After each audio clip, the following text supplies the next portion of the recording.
मैं जयप्रकाश जी को एक चीज कहना चाहूंगा, अगर आपको इतनी तकलीफ है तो भाई अपने संगठन को बोलिए, हुड्डा साहब को बोलिए, प्रदेश की चिंता करनी शुरू कर दो। अब यूं है जी, जेपी जी को तो लोकदल से है तकलीफ, और वो आज क्या, वो पहले की तकलीफ और वो रही। बुजुर्गों की पेंशन में कटौती आई है कि नहीं आई है? आई है। लाडू लक्ष्मी योजना पूरी तरह से लागू होगी? नहीं होगी। तो ब्याज भी तो बनेगा उसका, ब्याज बनता है। कौन ले रहा है अभी वो ब्याज? किसकी जेब में जा रहा है वो ब्याज? ये क्यों नहीं बता रही सरकार? भाई साहब, वो 50,000 करोड़ आपको क्या लगता है सैनी साहब भरेंगे? है क्या हुड्डा साहब भरेंगे या कोई और विधायक भरेगा? ये आम जनता की बजट पेश किया है, इसको लेकर आप बताओ, कुछ दिखा हरियाणा के पक्ष में? हम तो पिछले 4 साल से बजट देख रहे हैं। हरियाणा प्रदेश के साथ तो ये सरकार हर साल सौतेला व्यवहार करती है। अब दिक्कत यह है कि जी हमारे प्रदेश में इस साल चुनाव नहीं है, हम तो फिर बैकफुट पे आ गए।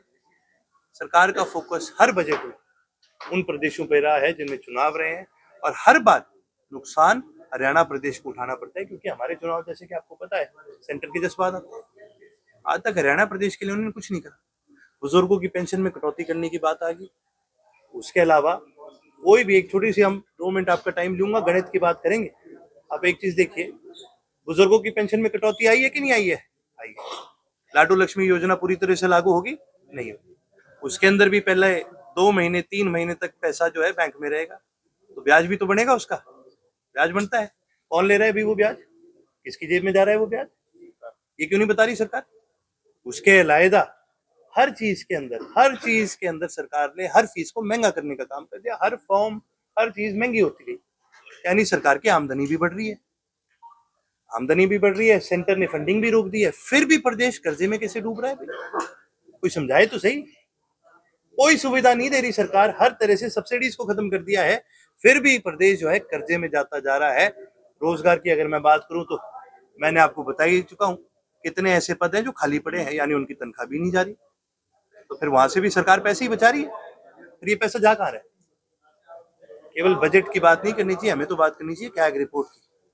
कैग रिपोर्ट ने साफ जाहिर करा है कि पिछले 1 साल में इस बीजेपी सरकार की वजह से हरियाणा प्रदेश को 50,000 करोड़ से ज्यादा का नुकसान हुआ है। भाई साहब, वो 50,000 करोड़ आपको क्या लगता है सैनी साहब भरेंगे?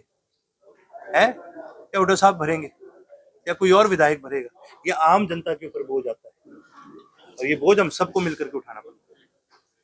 यूजीसी कानून लागू किया सर, उसके बारे में क्या कहेंगे? देखिए जी, अभी जो है, जो कानून है वो माननीय सुप्रीम कोर्ट में, और जब सुप्रीम कोर्ट किसी के ऊपर सुनवाई करता है, कोई फैसला लेने की उसमें आता है, या सुप्रीम कोर्ट के नजर में जब मामला आता है, तो उस पर टिप्पणी करने का फायदा नहीं है। लेकिन मैं एक चीज जरूर कहूंगा, आप सभी ने एक शब्द सुना होगा, लगातार मीडिया में भी आता है, पढ़ा भी होगा आपने, शब्द का नाम है सोशल इंजीनियरिंग। सुना है ना आपने? सोशल इंजीनियरिंग ये शब्द लेके कौन आया? ये बीजेपी लेके आई। बीजेपी ने केवल और केवल पिछले 11 साल में समाज को बांटने का काम करा है, पोलराइजेशन करने का काम करा है। ऐसा क्यों हो रहा है कि जब बजट इतना गंदा आता है, उससे महीना पहले ये यूजीसी वाला कानून लगा देते हैं। कभी जादूगर का खेल देखा है? इस हाथ में गिली गिली करेगा और इस हाथ से वो क्या कर जाएगा आपको पता भी नहीं चलेगा। ये करती है, एक तरफ हमें बांटने का काम करती है, और दूसरी तरफ बजट के अंदर और कानूनों के तहत हमें कमजोर करके उद्योगपतियों को और ज्यादा मजबूत करने का काम करती है। एक हिसार सांसद जो है जयप्रकाश लगातार इनेलो को निशाना साधते हैं कि वोट काट देते हैं। जब भी आप हुड्डा की बुराई करते हैं तो बदले में उनका एक ही जवाब होता है, तो इनेलो पार्टी वोट करती है। देखिए जी, मैं जयप्रकाश जी को एक चीज कहना चाहूंगा, अगर आपको इतनी तकलीफ है तो भाई अपने संगठन को बोलिए, हुड्डा साहब को बोलिए, प्रदेश की चिंता करनी शुरू कर दो। अभी नो कॉन्फिडेंस मोशन मैं लेके आया था। कौन लाया था? हुड्डा साहब लाए थे। फिर कर दो यार, साइन करने में थारा के जोर लगे है, हाथ उठा के चलान में के ज्यादा जोर लगे के थारा? ये तो नो कॉन्फिडेंस मोशन के वोट तक नहीं बैठे, उठ के चले गए। फिर क्या करें इनका? अब यूं है जी, जेपी जी को तो लोकदल से है तकलीफ, और वो आज क्या, वो पहले की तकलीफ और वो रहेगी। हमें इनसे कोई फर्क नहीं पड़ता, होने दो इनको तकलीफ। यदि ये ढंग से कोई प्रदेश के बारे में सोचते तो शायद आज ये सत्ता में होते, लेकिन लोगों को इनके डोल का भी बेरा है, इनको कभी लोग दोबारा सत्ता में नहीं आने। ठीक है, थैंक यू।